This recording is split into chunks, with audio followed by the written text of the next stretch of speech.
Hello everyone, my name is Payal Shankar Patil. Today's date is 9th October 2024 and my topic name is the access space modifiers in Java. Java access modifiers, here are some further details and concepts related to their uses. Private modifier inside encapsulation. The private modifier is key for implementing encapsulation in object-oriented programming, that is OOPS.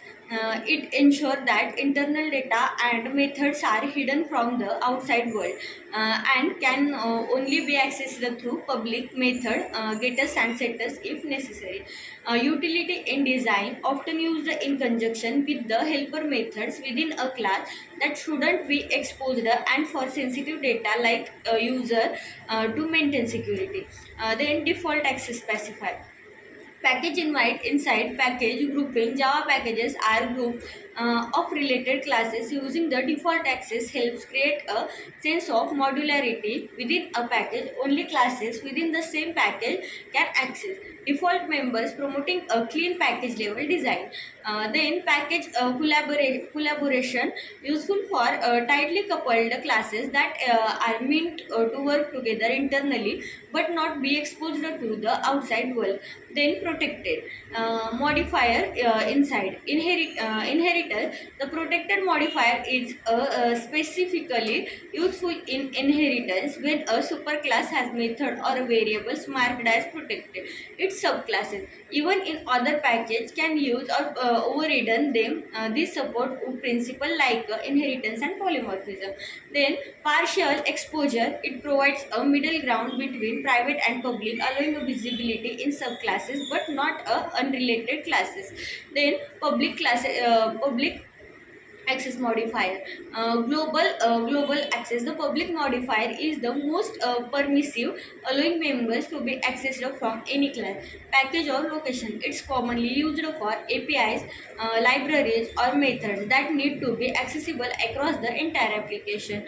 Then interface compatibility. Public access modifiers are necessary for the methods and variables defined in inheritance, since they need to be implemented or accessed by the classes throughout different packages.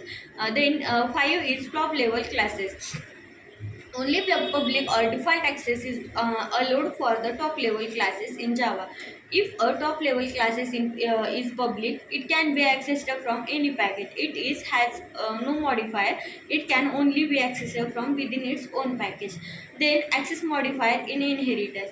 Method overriding. With when overriding methods in subclass, you cannot reduce the visibility of the inherited method.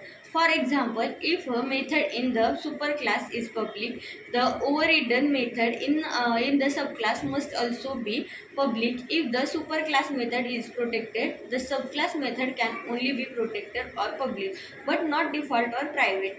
Then file handling. Inheritance.